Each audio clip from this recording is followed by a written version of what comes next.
Hello and welcome back to the Modern Leader Way, where we're continuing the conversation that I started over the last couple of episodes, where I've introduced this success roadmap and the idea that you could be striving for success that is not even your definition of success because it's your parents or someone else that you saw or someone that you thought something that you thought you had to pursue when you were younger. And it's okay if you are sitting there feeling a little bit void of any substance and wondering if this is it and not really knowing what next. It's okay. Like that's a really good place to find yourself in because you have that awareness that it's not this and you have a world full of opportunities for what potentially next. So we introduce a success roadmap, which is available to you as a free download. If you haven't had yours yet, then just head to emmaclaytonxo.com and you'll find the link to that on my homepage, or the link is always in the show notes below. And the idea behind that is you really take that pause to actually have a look at whose definition of success has been driving me up until now, and actually what's really important to me, and does that fit, or do I need to adjust slightly, course correct to get on my own path.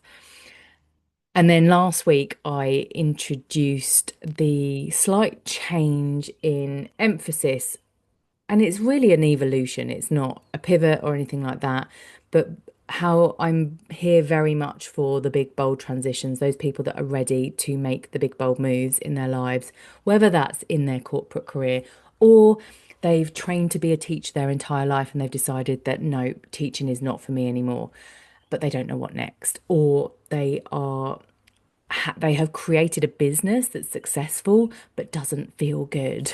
And they're looking at pivoting that and working out what they could do instead. Or you get into that point in life where you're like, I'm thinking about early retirement, or actually you're just at that midlife point where kids have flown the nest. It's now time for you to focus on you and really like your health and everything and just reclaim all of who you are, really get to know who you are, and yeah, kind of own the next chapter of your life and really consciously create it.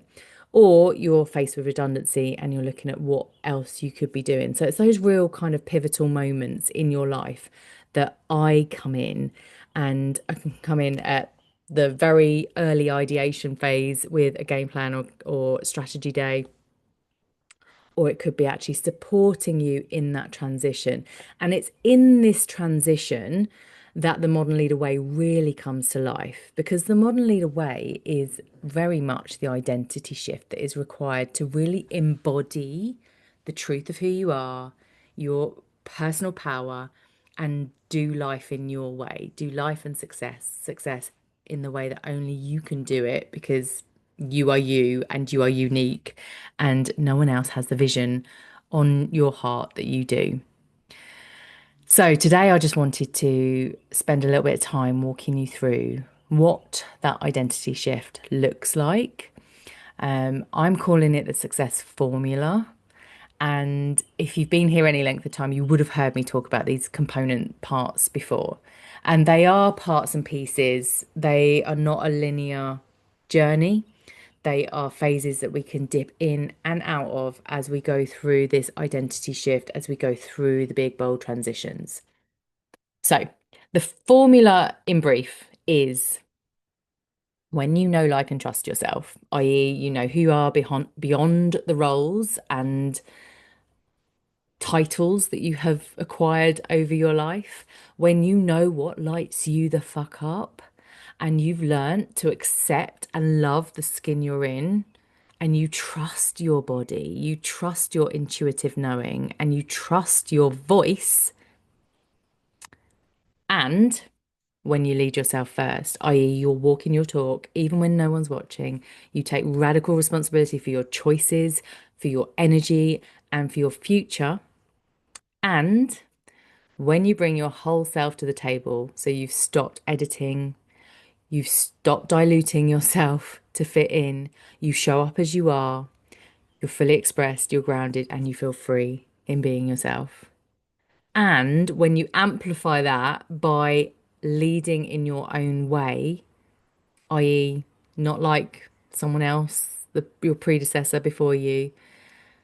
When you define your own rhythm, your own measures of success, and you lead in a way that feels nourishing and not draining, then you get something that I call healthy feminine leadership. That's what you're creating in your life. And this is wholeness, your wholeness in action.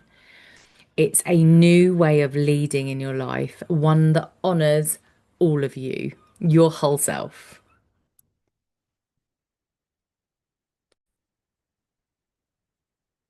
It's bringing in the masculine piece that you've already mastered, the planning, the strategic thinking, the productivity, the logic, the leading from the head. It's bringing all of that along with your creative flow, your relationship skills, your compassion and empathy, your intuition and your emotional intelligence.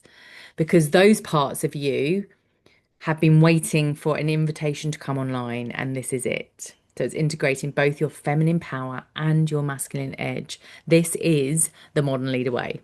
All right. So that's your success formula.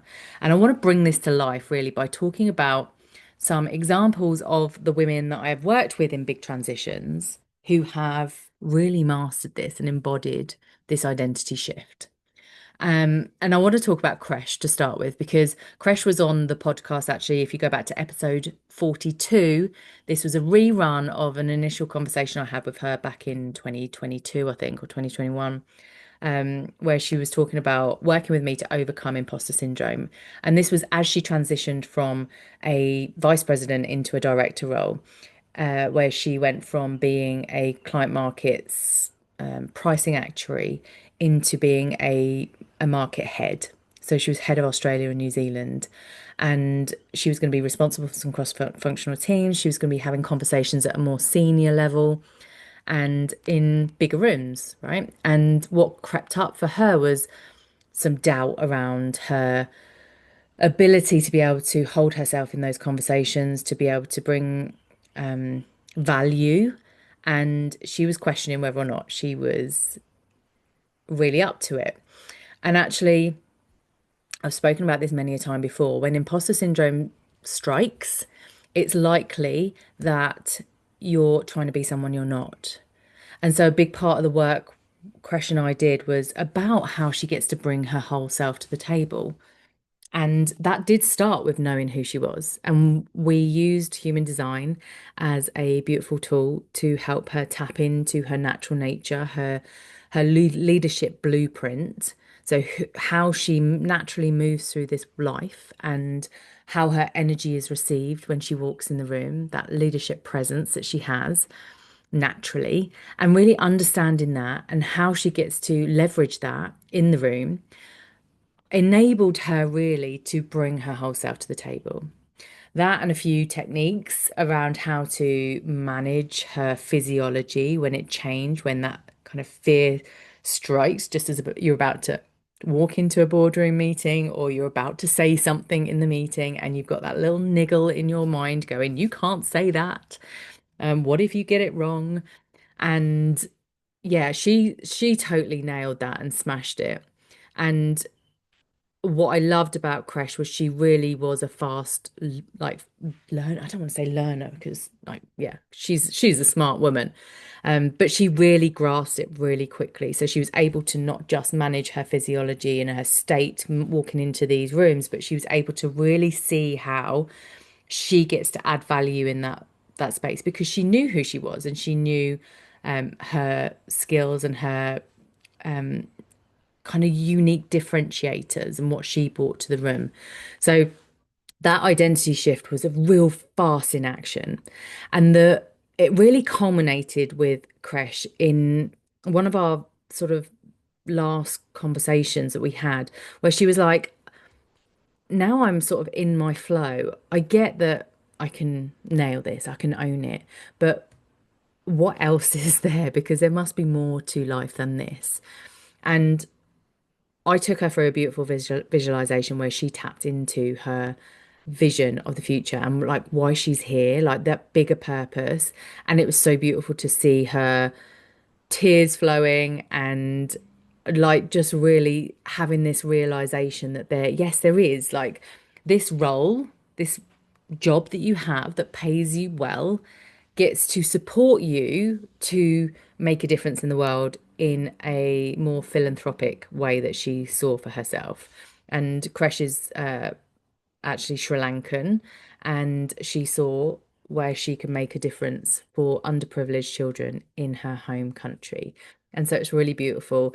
And together we worked out how she could start to dip into that now, perhaps in a way that was more accessible to her while she was still new to her role. And that was through helping local kids in her hometown of Sydney. So yeah, that was a whole beautiful moment where she has since gone on to totally smash her career. She went from um, being a market head to actually being the location head and having lots of teams under her, so lots of people reporting into her.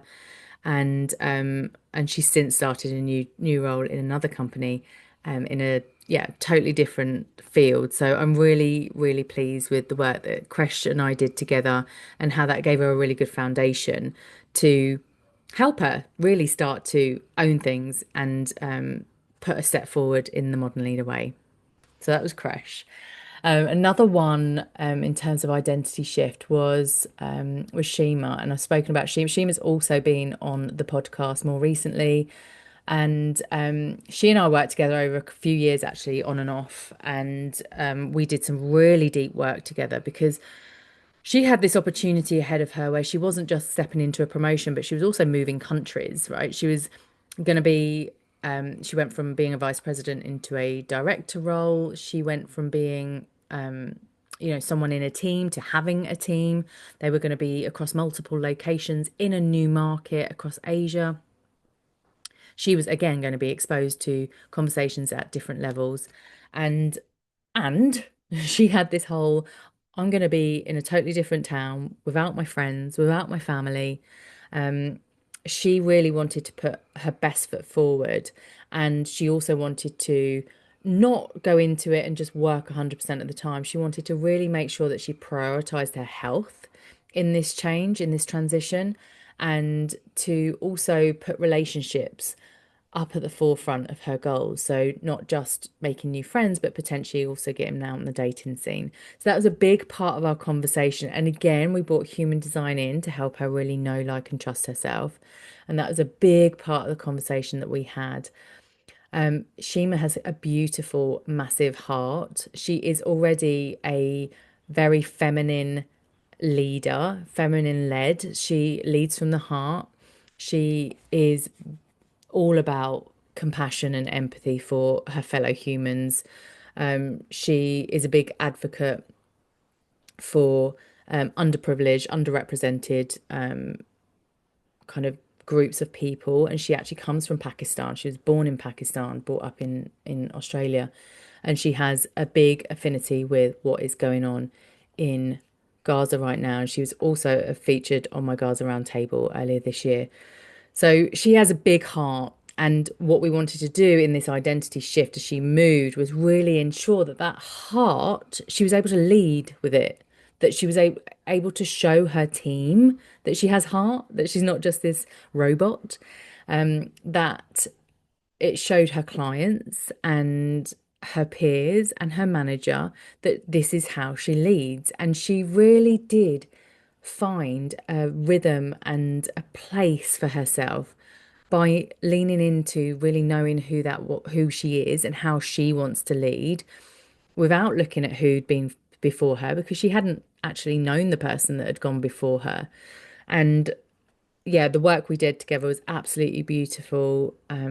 She's made some cracking, amazing friends. She hired a PT and has really gone down this route of aiming for balance in her life to really support her body and her energy. And yeah, that required a whole shift in identity from who she was being when she was based in Sydney to based in Singapore. And that transition was a great time for her to implement all of those things.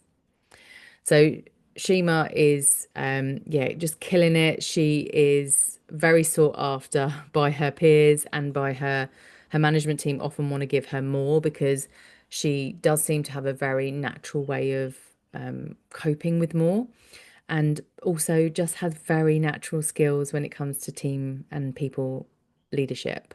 And it's because she really has put her heart first. And I will never forget a conversation that she brought to the podcast actually when I interviewed her was she was interviewed internally as part of her 100 days, first 100 days in her role. And she ended up crying on this broadcast. And she actually felt quite bad about it when she first came away.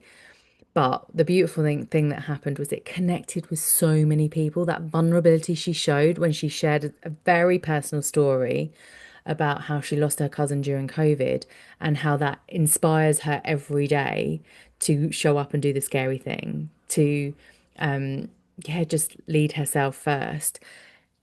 And the amount of people that it touched and who reached out to her and said, thank you for showing us your heart, for showing that vulnerability, for showing us that it's okay to do that in this setting. It was absolutely wonderful. And that was all just her being her whole unapologetic self. And they are two of the examples that I've got of women who've spoken openly about their work with me. Obviously, a lot of the work that I do behind the scenes is confidential and therefore remains confidential. And it's why I often bring in my own story as well.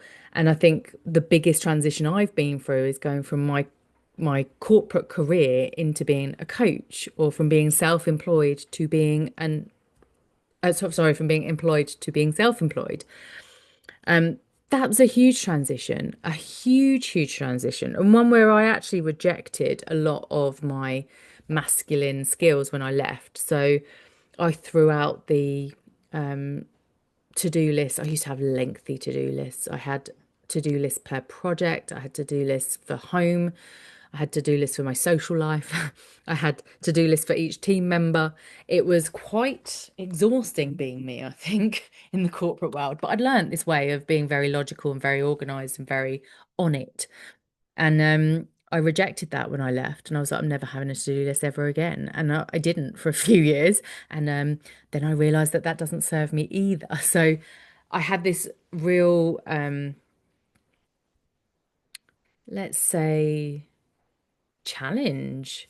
Yeah, challenge. Going unsupported, I think that was the thing, is I didn't have someone that had been there before that could say, like, this is what you need to decondition from, unlearn about your corporate career of 20 years, because actually doing business on your own isn't it's not going to be done that way. You need to very much like learn who you are and what you naturally bring to your business, and you need to outsource the rest or learn it, but ideally outsource it so that you can focus on really your genius and bringing that to the table.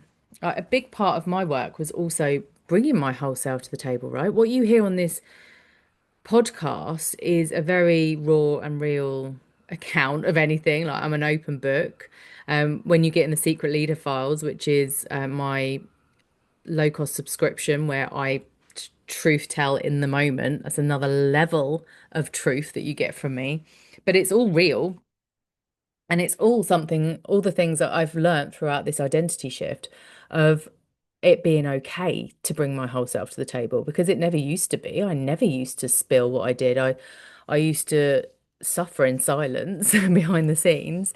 I used to portray the elegant swan on the surface and be like the, paddling duck underneath. Yeah, it wasn't pleasant being me all the time. And now I feel like I've had to really embody this knowing that I am here to share my story, because it does resonate. And the amount of people I get that reach out and say, "Oh my God, your story is so aligned with mine."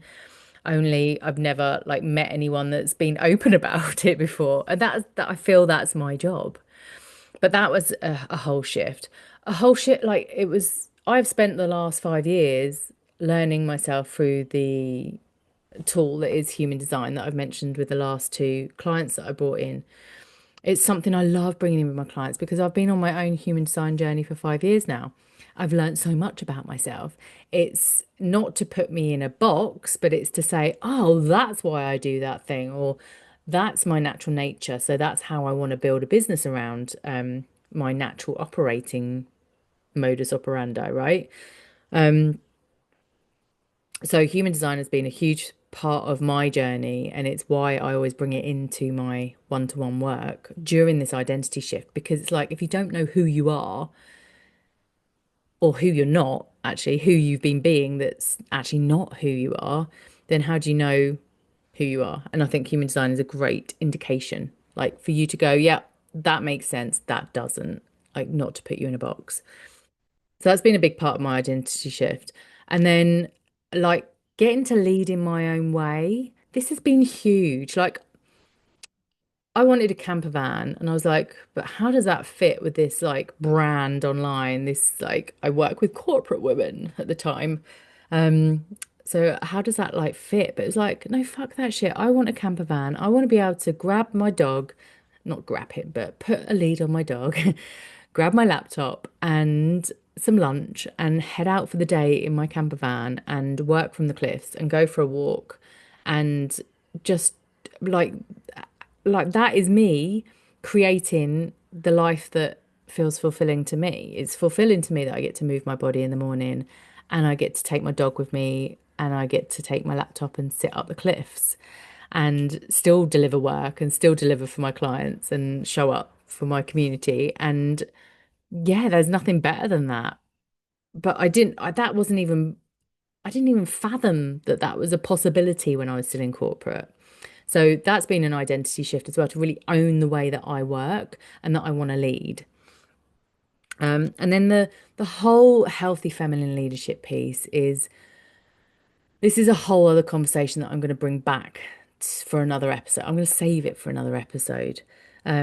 But for me, this like my health reclamation journey, this identity shift that I'm in as we speak, in terms of using Manjaro as a tool to allow me to shift my entire health journey from where it was to where I see it being, where I'm the healthiest and in the best shape of my life moving into 50, which yeah, is a few years down the line yet. But this is an identity shift. I'm in the middle of an identity shift. Exactly what I talk about and teach and preach is what I'm in at the moment. And I definitely feel like there is more that I get to share around the actual realities of it in the moment. And this is what I do in the Secret Lead Hair Files. If you're interested in joining that, yeah, you can go to the link in my show notes, or you can head to my website again, emmaclaytonxo.com, and go to ways to work with me, and you can find more details there. This is a super confidential space where I bring the real, raw, messy middle that you don't necessarily hear here, because by the time I've got to this formulated episode, I'm telling you it in hindsight, whereas in the Secret Leader Files, it's very much in the moment. And it's how I'm leading myself through this. It's a big part of the conversation when the ladies come with their stuff. It's like, okay, what are you doing to lead yourself through this? What are you doing to take radical responsibility for the situation?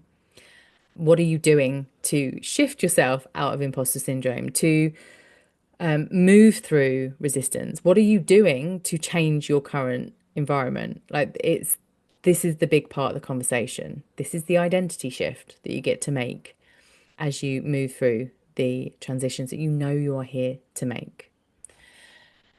So that's a little bit about the Monleader success formula and what it's all about. Like I said, get your success roadmap, and there is more in there. And if you ever want a conversation about how I can help you either think about your next big move or make the actual moves or tap into this bigger purpose that you have for this lifetime, then please do reach out. I do free discovery calls as well. I'll do a couple a week. I'm very happy to jump on a 25-minute call with you and talk about where you're at and what it is that I can do to help you and support you. Yeah, please do. Please don't even think twice about it. Just reach out. I'm here to have a very yeah, open conversation where you will get no pressure from me to sign up to anything, but you will leave very clear on how I can support you if that's a course of action you want to take. So let's leave that here. Don't forget, when you lead yourself first, when you bring your whole self to the table, when you lead in your own way, and when you know, like, and trust yourself, you create what I call healthy feminine leadership. And this is the modern leader way, aka your way, which is the only way, really, isn't it? So, with that, I will see you next week. And in the meantime, take care.